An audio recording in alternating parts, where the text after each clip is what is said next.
life ain't worth living. Would you die tonight for love? Join me before you die. Join me before you die tonight for love.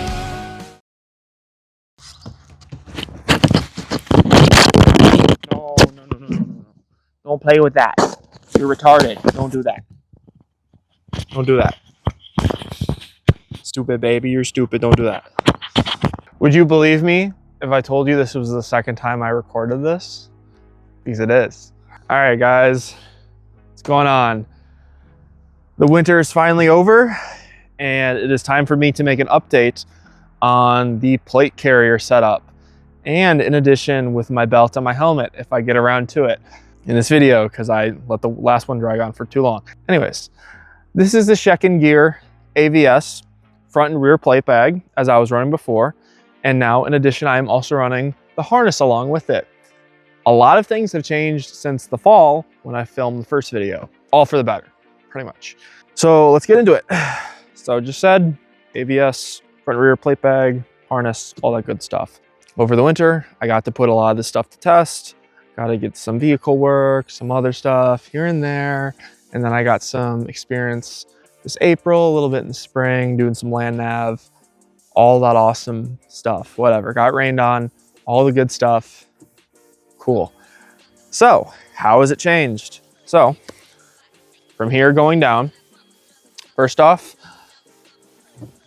I added the zipper here. Okay, the zipper here is not really specifically tailored to anything specific. When I was doing land nav, I would just throw my land nav cards in there, pretty much my grading cards and all that. It's not really big enough to fit much. Sometimes I'll throw my phone in there, you know, whatnot. Really cheap, kind of like $10, $15 Amazon thing. Throw it in there, works great. Same thing with this buckle here. So the regular ABS, because it's so outdated, doesn't really have a real buckle compatibility to it. You can do it. You can kind of use the little thin little strip of moly there, but it kind of sucks. So again, another $10, $15 thing that you can buy for an adapter. It does glow if you care about that. But your alternative is buying an $80 adapter for an axle, which is absolutely ludicrous. So this will work just fine. Next up is my Disco 32 PTT. Thank you to Imperium Road King for giving me the recommendation on this so I can use this on my DM32 Baofeng radio. Works great. I have it attached here with a thing of shock cord, which I loop it in one side and the other side, and some of this adhesive camo tape, which not only helps camouflage it, but helps the shock cord stay attached to it well. This thing has worked well so far. Comms have been a learning curve, not gonna lie. Just dealing with them, you know, making sure they actually work and whatnot. I feel like my comms are a little quiet, and maybe I just haven't messed with the radio enough, but when it comes through my contacts, it just sounds a little quiet. So not sure why that is. But yeah, Disco 32 PTT goes into my, yeah. I don't think I'll cover the comms right now. I'll move it once I get to the left side of the cummerbund, but there's a lot that goes into the comms. Moving down, I have my Rothko shears, $10 shears, pretty sure I had that in the last video as well. If you haven't watched the last video, I recommend you watch it. It'll explain the soft armor and other parts of the ABS. And to keep it retained, I have this Velcro thing that I'm pretty sure is one of the first pieces of gear I actually ever bought. It's called an Aussie peel back shears retention or something like that. And I am gonna have to move the shears from here at some point once I mount my phone to it, once we get into ATAC and all that good stuff, but that's not really a big concern right now. And I honestly have no idea how much I'm going to be actually depending upon ATAC once I get ATAC, because it seems like just another thing to go down, another thing to be a problem with, just like radios, right? Just like any kind of force multiplier. But we'll get to that point. It's just not really a high priority for me right now. Moving even further down, we get to the thing that I recommend probably the most on this entire carrier, other than the carrier itself. To speak on the carrier for a second, I would go as far to say that the Shekin Gear ABS front and rear plate bag plus harness is the best bang for buck load bearing plate carrier out there, probably. Whole thing whole carrier, not all the pouches and everything, cost me $310. That's pretty good.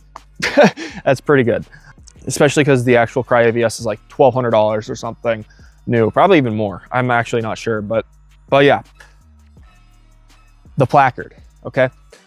And now let me also say that this configuration is set up to be running 10 mags, as that is the minimum amount of ammo for an event I'm going to, and something you should also just be able to carry is 10 mags.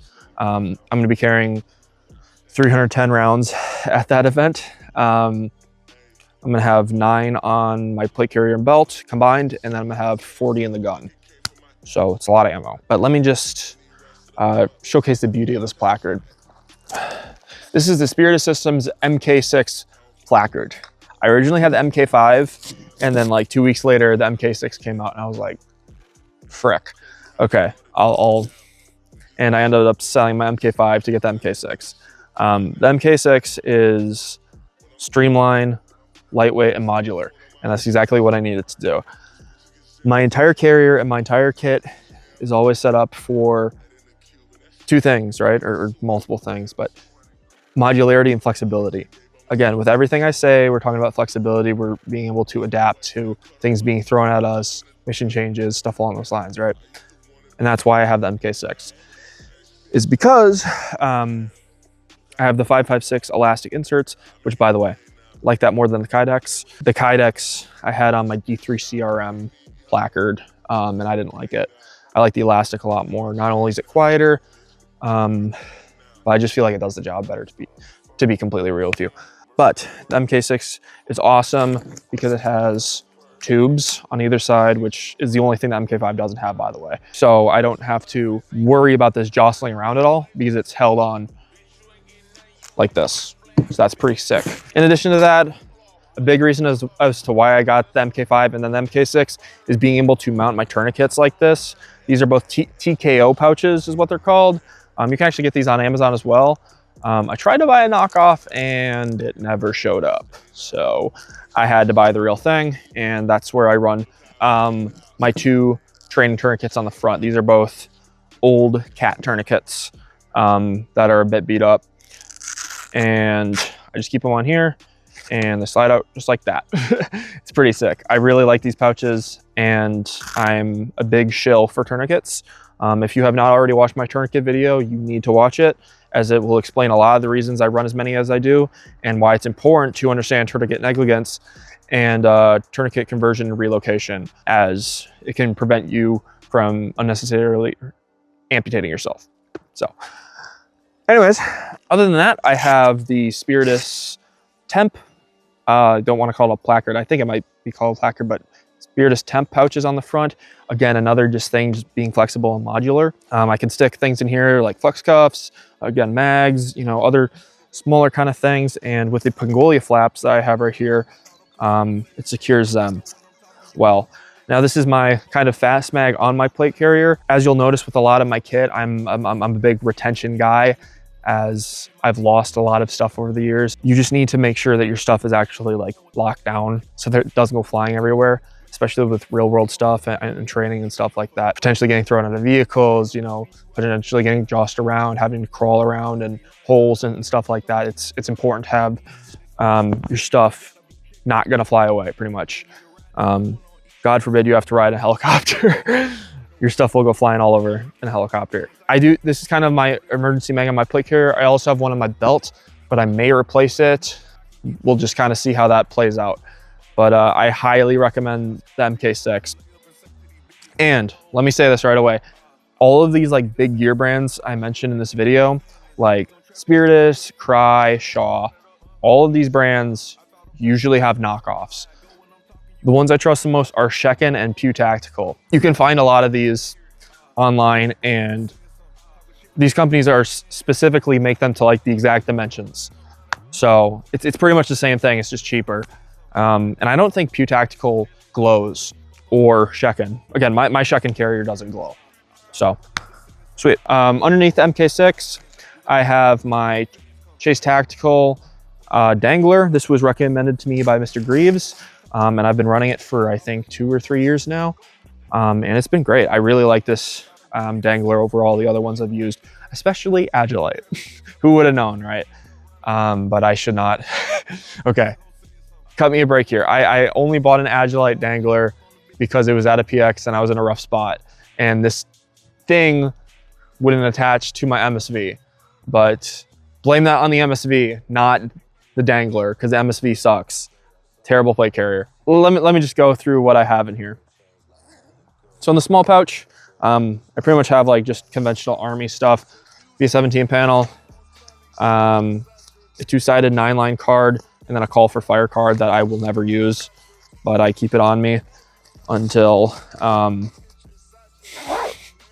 don't have to anymore. And in the big pocket, I have a map marker or a dry erase marker, a Sharpie, and then a lighter.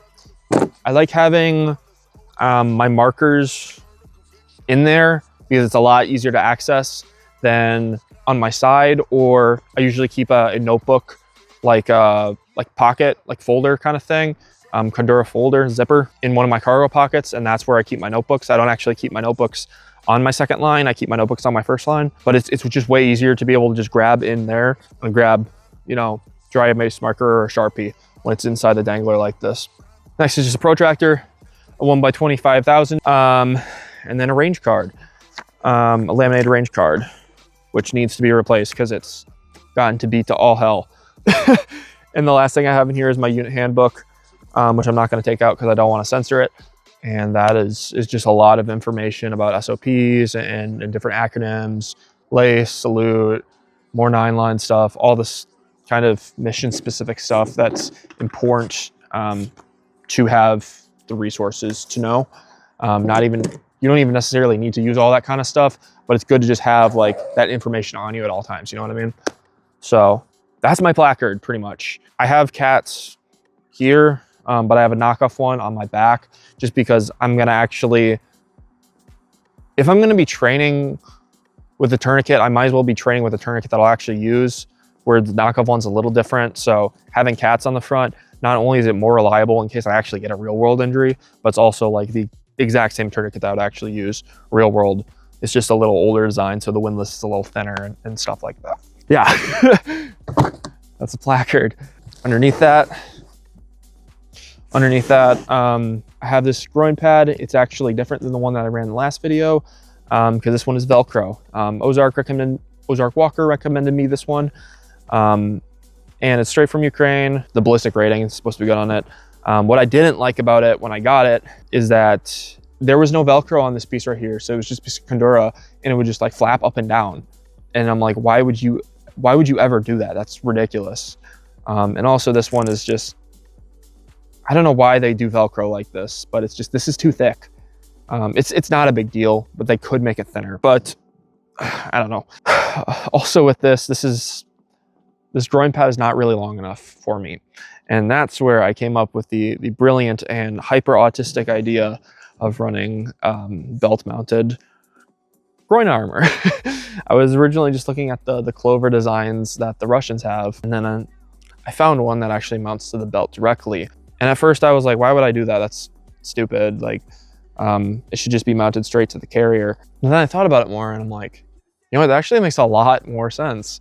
Because then if I'm leaning back, you know, the groin armor would go up with me. But if it's just on the belt, it's always going to be in the same spot. So this is just me being hyper autistic about groin armor. Don't get me wrong. I don't think most people have to do all this. And I'm only doing this because I'm hyper autistic and I got a contact that can get me this armor.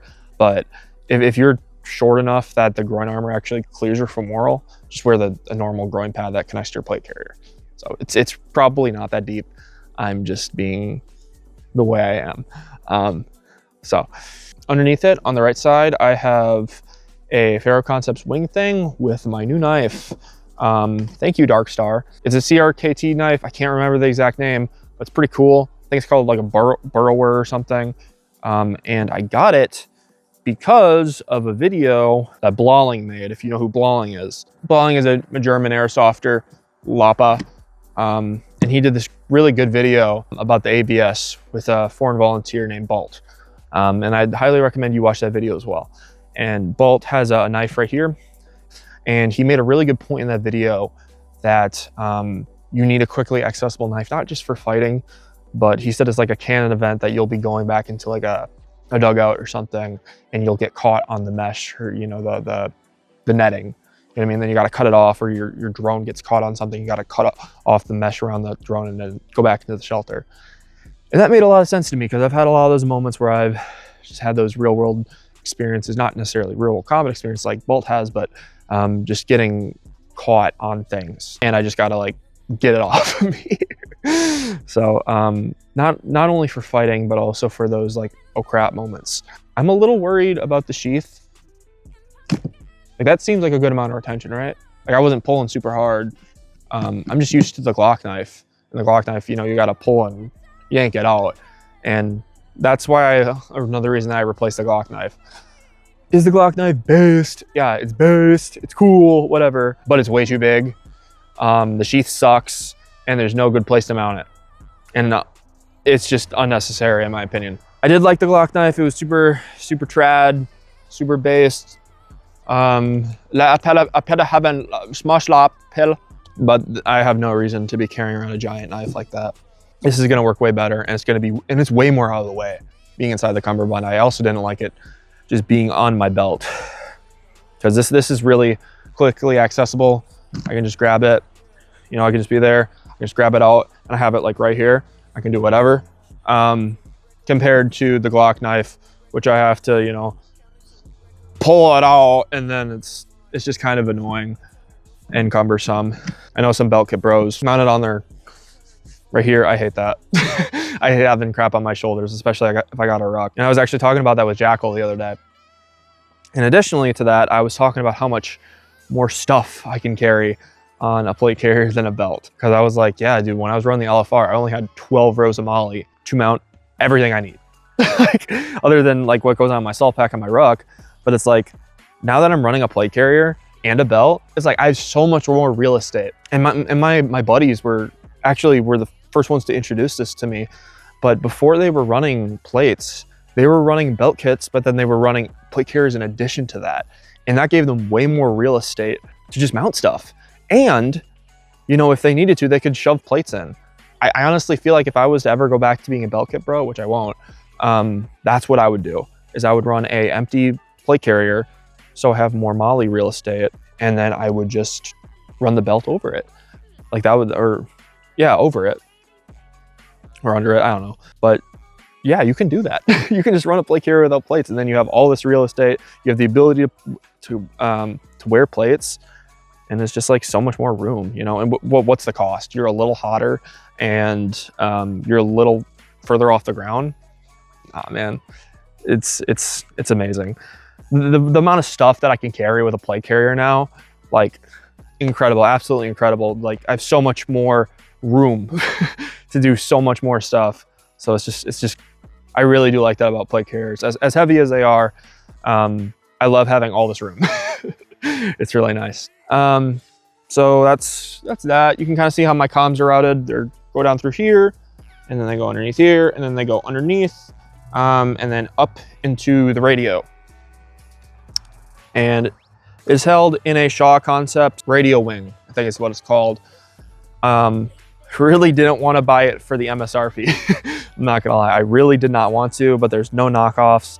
I tried a Spiritus knockoff of their kind of Molly adapter that lets you mount Molly here, and it sucked. You have to go with one of these ones if you're running a radio that has this Tigris material, because it's not gonna flop then. And that's why I really like it, because it doesn't flop. The pouch is a little too big for the DM32, but like, it's really not a big deal. Yeah, I hope I'm not saying by too much, by the way, because that's going to be a pain to edit out.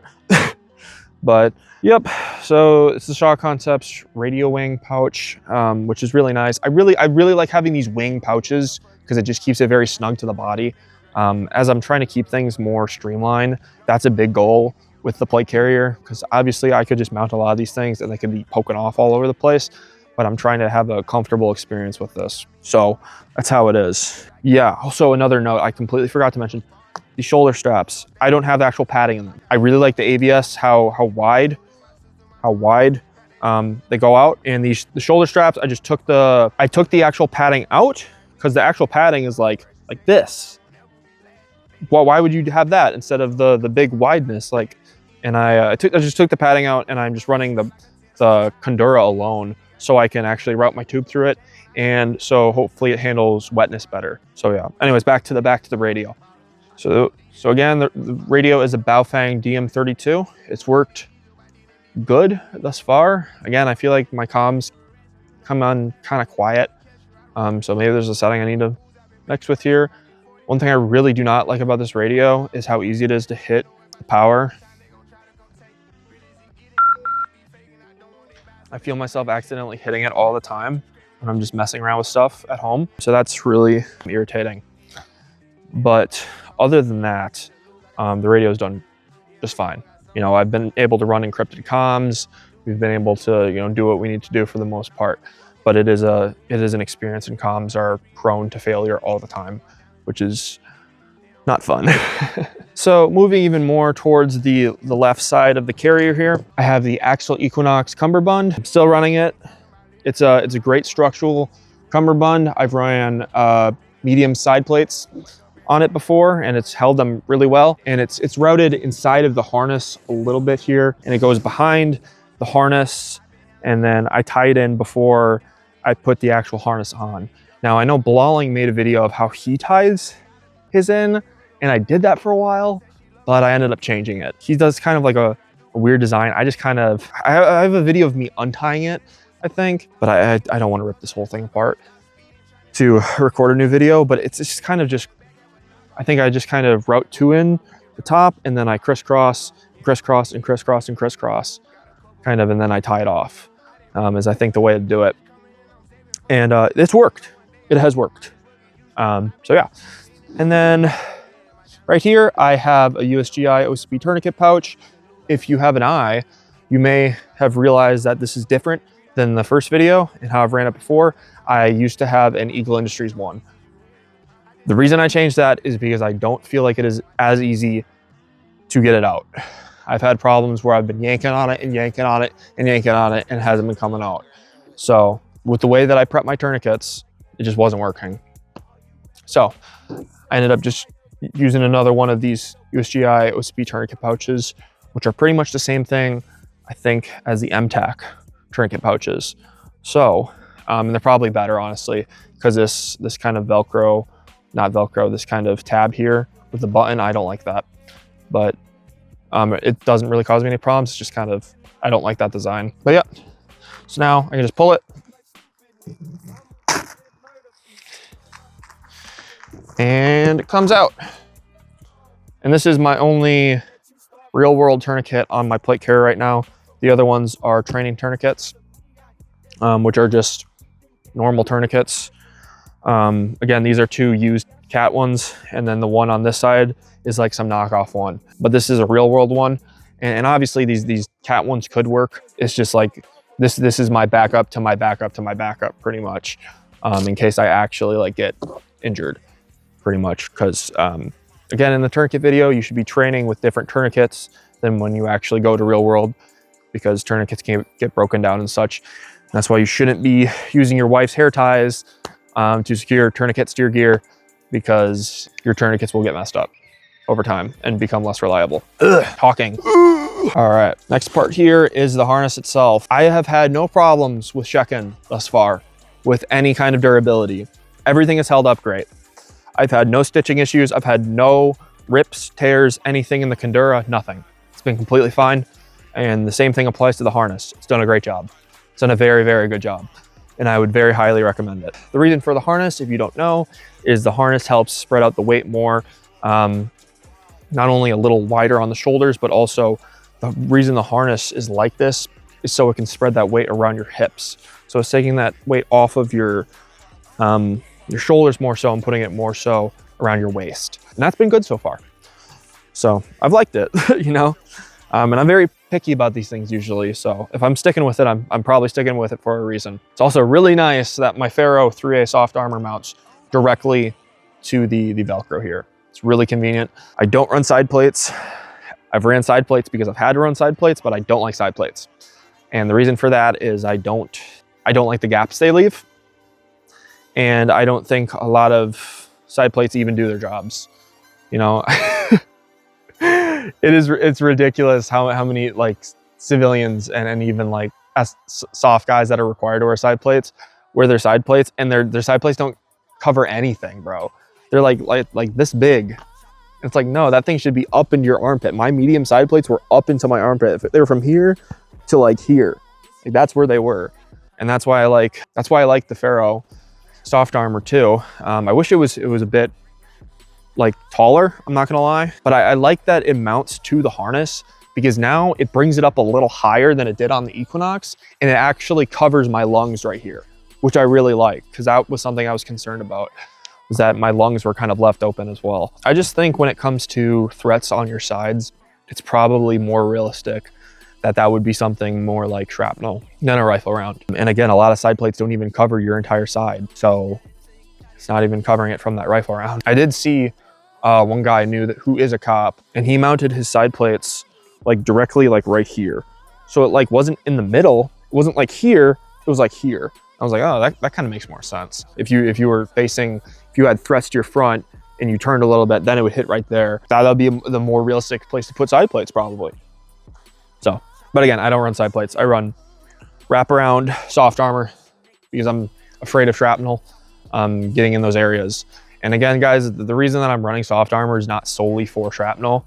It's also for handgun rounds and for shrapnel from shotguns. That's something I'm worried about, especially early stage. Keep your vitals protected, and you will probably not die as quick as everyone else who isn't running that will die. But yeah, I like that it's this is up into my armpit now, and it's covering from like here to here. So it's got my vitals protected. Here's the part where I just list all the comms parts out, because I'm not gonna try to understand them, because I don't. I was given a list and I bought the list. Here are all the parts. And I routed my first antenna through the harness here, comes out down over here, and then goes up into the side plate, or not the side plate, the ice plates, kind of tube retention Velcro here. So comes up and it works. So I think that's a good design. Also, another way that you could mount your radio, and something that I did, is you can just take a radio pouch and mount it right here. And that's probably the cheaper way to do it. I just didn't want to do that, because then when I have to unconnect my cummerbund and everything, like more stuff is going to be attached to it. Like my PTT is going to be attached to it. And not only is this, but this is easier to take off than my PTT. So it would just like kind of not tear, but you know, like pull on it. So that's another reason why I got a radio wing. Oh my gosh. Oh my gosh. Ooh. Let's hope I made better time in this one than I did the last one. The last one I was just yapping up a fucking storm. Ah. All right, we're to the back here. We have the patch that Americans struggle to pronounce correctly.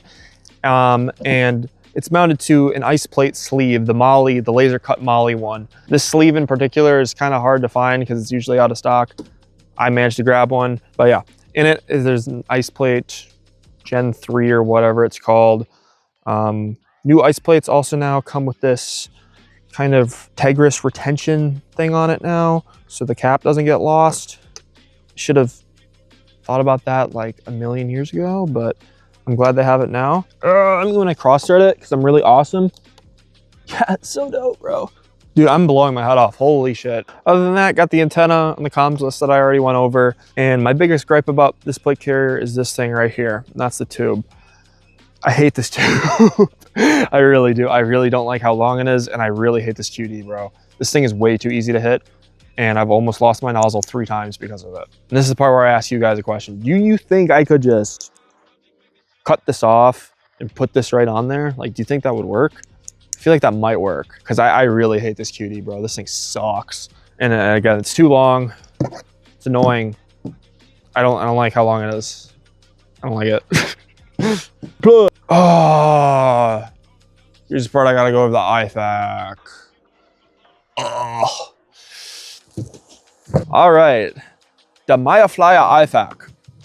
I've seen people already reference that as Myer IFAC. You know who you are. And that's this roll IFAC on the back here, the PTAC IFAC. And this is something all my guys run. We all run it, and it's big, way bigger than a normal roll IFAC.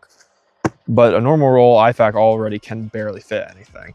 But this one I've been able to fit quite a bit in, and I said that when I made this video, I would take all of it out. So I'm gonna do that.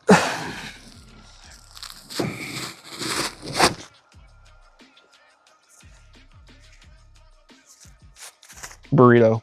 Great, awesome, dude, my hose is spilling everywhere. That's so sick. Oh my gosh, that's so awesome, bro. That's making my night right now. Whoa, that's so cool. Oh wow, that's on my pants too. That's awesome. All right, here is the IFAC. Yeah. So I like the red tabs on it, super convenient. It's pretty much the same as the last video. It's just a little different, so I'll go over it. So that's how it looks. And on the very back here, fucking bomb just go off. Like, what the fuck is that noise? Here I have, okay, that was an actual gunshot, or somebody just dropped something really loud. In the back here, I have a TCCC card and 2 just seals.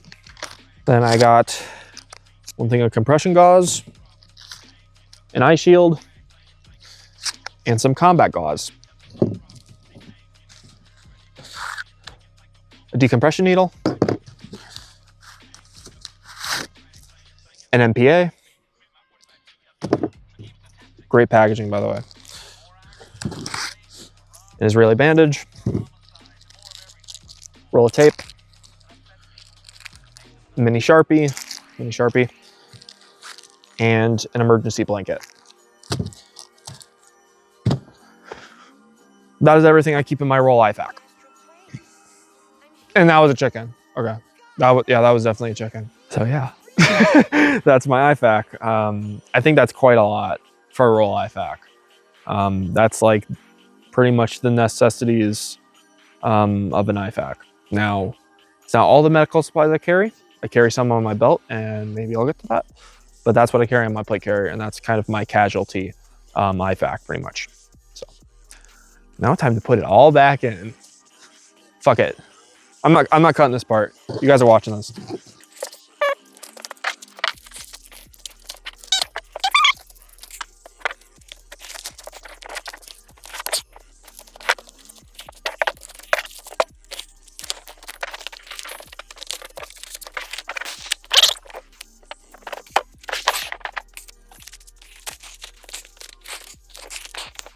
Are you still leaking?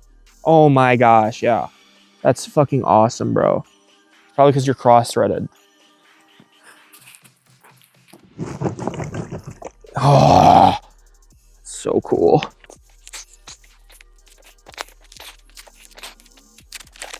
Hey, I got it in. I gotta fix this nonsense. All right, well, now that that's over, I tremble.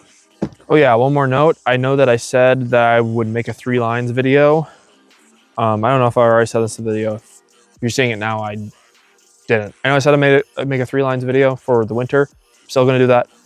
It's just that video is gonna take well over an hour. And I just wanted to make a video breaking down plate carrier, belt, helmet, and just kind of being more specific about that because it's more of interest than everything else. So on the right, again, another USGI tourniquet pouch. This is the one where I have my really cruddy tourniquet in that the red part literally came off. That's so great. All my train tourniquets have training written on them, so it's known.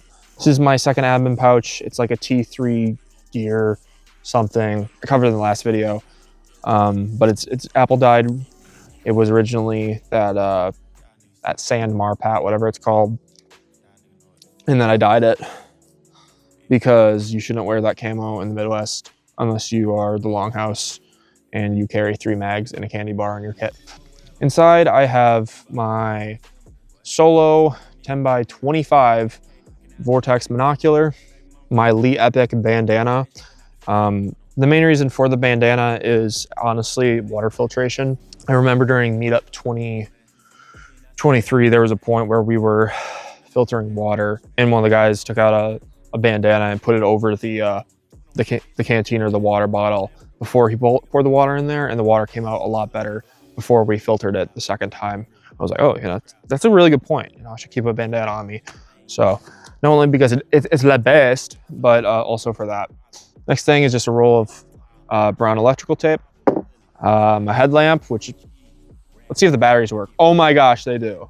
Headlamps can be a thing of concern because they can be ND'd and give your position away. So probably a good rule of thumb is that unless you are using that headlamp, you should take the batteries and switch them out. So they're just reversed, or at least one battery, turn it backwards, so you make sure you are not NDing the headlamp. And the last thing is my gator, my Condor gator I found in this one loser ass NCO's locker who actually threatened to kill a bunch of people, but it's mine now. And I washed it like 4 times because that guy was weird. I'm not gonna lie, the nut gator is pretty goated. I honestly like it. I like it better than the balaclava. Genuinely, I was using it earlier this month, and it was cold, and this was my go-to over the balaclava for sure. Balaclava was better when I was just in my sleeping bag sleeping, but other than that, I really liked the nut gator. So get out of here. Inadequate tourniquet now. That pretty much sums up what I carry on my play carrier, guys. It's a lot. Don't get me wrong, it's a lot, but it all has its reasons, and I carry all the stuff for a reason. You know, every single one of these things serves a specific purpose that I think is realistic. So, a play carrier. Yep. All right. Let's see. Oh, I didn't take up that much time. Let's go to the belt. Okay. Okay. All right. So this is all right. So this is the belt. The belt has not changed a whole lot, but it has changed. So starting from left, because I wear it like that, left to right, I replaced the plastic buckle I put on there for a couple different reasons, but the whole plastic is more prone to breaking in the winter thing is valid. I also didn't like how difficult it was to adjust it because the plastic buckle was not made for it. So I bought a replacement. Well, I originally bought the Novrich Cobra buckle, and it broke by me just walking around my house. So never again with that. I replaced it with this better version I got on Amazon. Not quite a $40 Cobra buckle, but similar. You know what I mean? Maybe even $80. Cobra buckles are super expensive, but it has some good reviews and it's worked good thus far. So I replaced that. Next part is the bottle opener carabiner. Still running that. I have some pig gloves on here right now. Still good gloves. Next pouch here is kind of a miscellaneous pouch, the spud pouch that currently has 2 more mags to plus me up to the 10 mags that I need. So yeah, all the mags I'm running are windowed P mags, and I just have 2 in there. And then the next pouch is an S-Tech Kiwi Short that has USMC frag grenade pouch on it that houses my compass.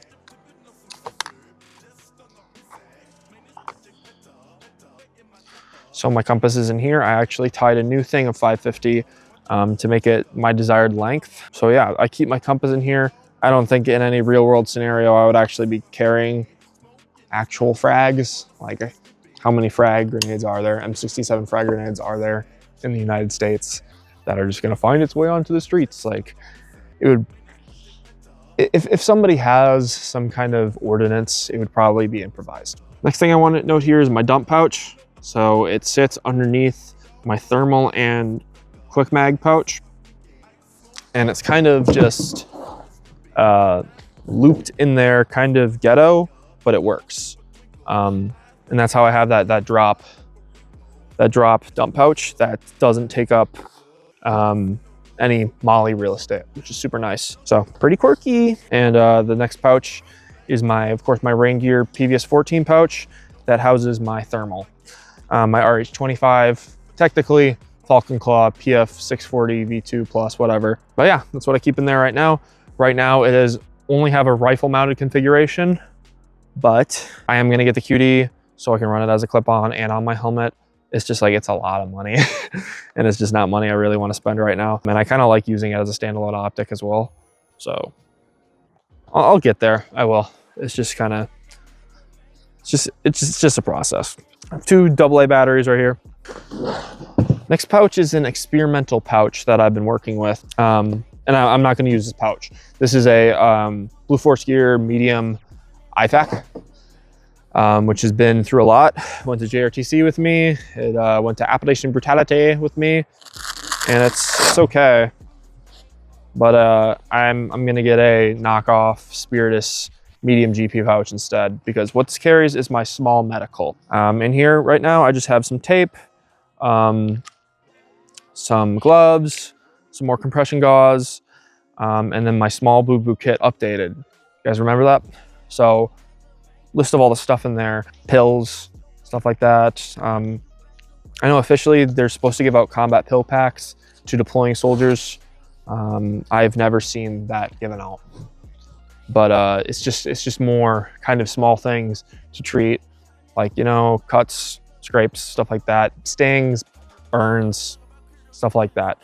A lot of people, when people think about an IFAC, they only think about the combat stuff of it, when in all reality, there's a lot more that you need to maintain about yourself than just a bullet wound, you know what I mean? But yeah, I'm gonna replace this pouch with a Spiritus GP pouch, medium GP pouch, a knockoff from Pew Tactical, and that will be here probably mid-May or something. So I wasn't gonna wait for that for this video. I waited for some other things, but that was one I was just gonna be like, okay, dude.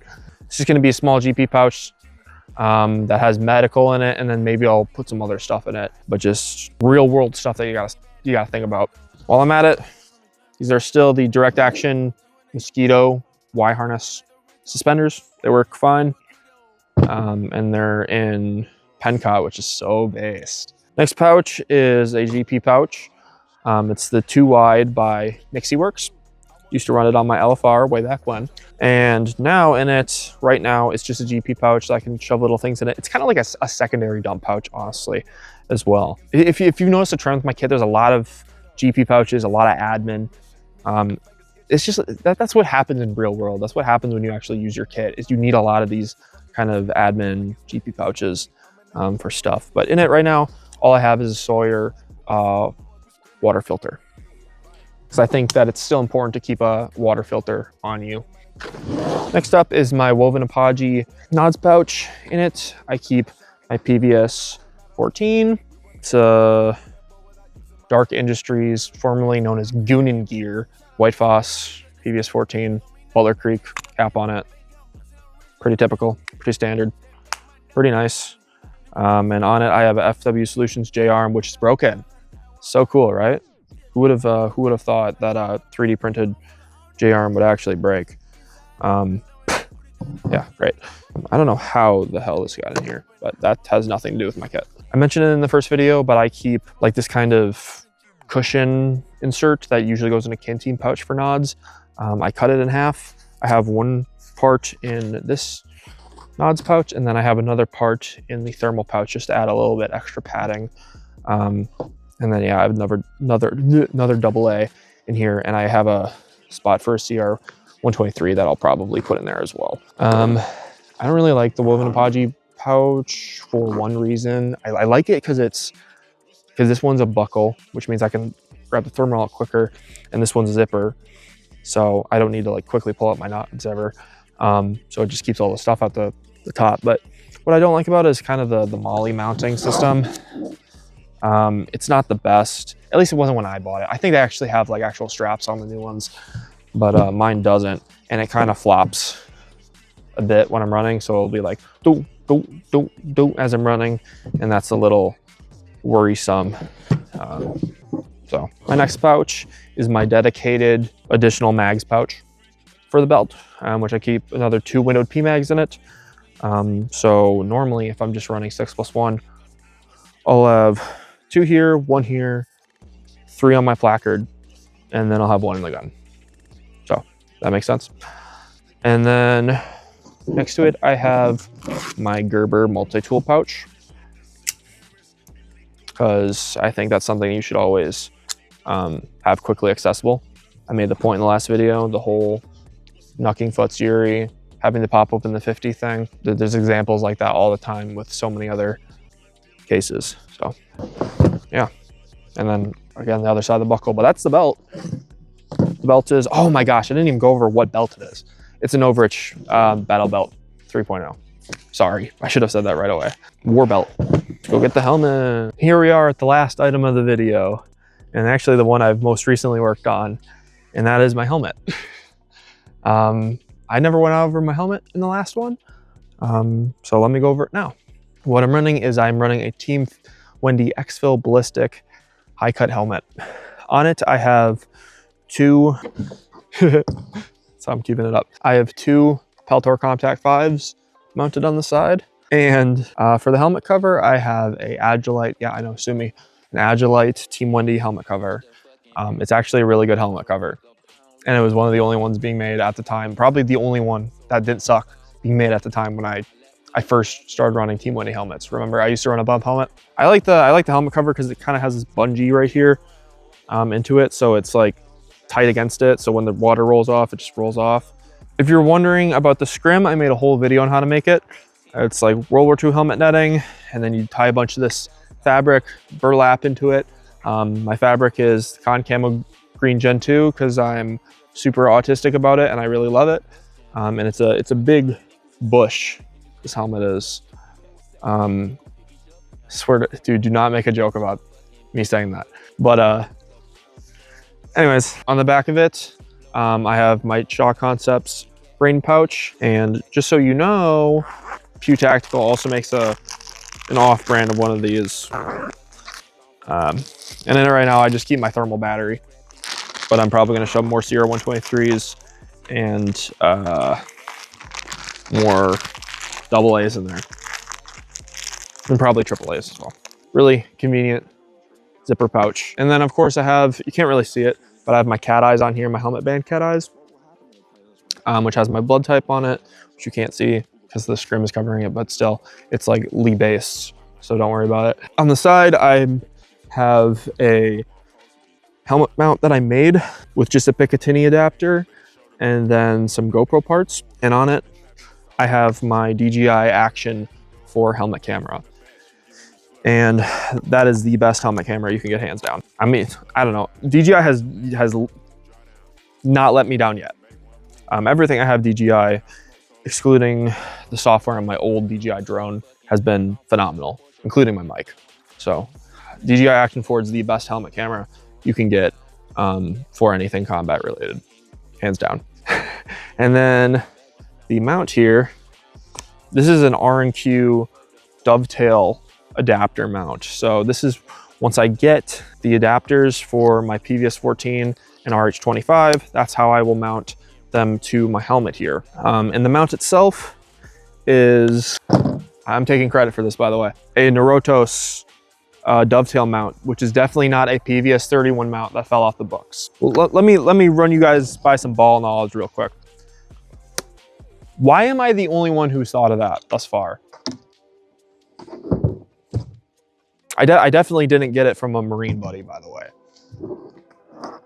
Well, I see a lot of people struggling to get dovetail mounts, and my thought was always, well, isn't there a surplus? Because the Marines are using them on their PVS 31s, but nobody else has done that. So I don't know. All I'm saying is that if you guys got Marine buddies or you're a Marine, you know, check if there's any of them that have fallen off the book. If you got a private and he has a couple of them, you know, I don't know why that's not a thing. Like, why haven't other people thought of that? So is that a big brain Myer move? I think it is. Oh my gosh, yeah. Last thing, micro lattice pads. The HV Hardhead Veterans micro lattice pads in the high cut. Can't be beat. Cannot be beat. Now, I will say that they cannot be beat in a high cut. I will not say that they cannot be beat in an IHIPS, because they suck in an IHIPS. But they're super comfy, super nice, no hot spots, no uncomfortability in a high cut, in helmets they were designed to be in. So, and mine have held up great. There's only just, one's a little cut, and not very deep, just like the very top.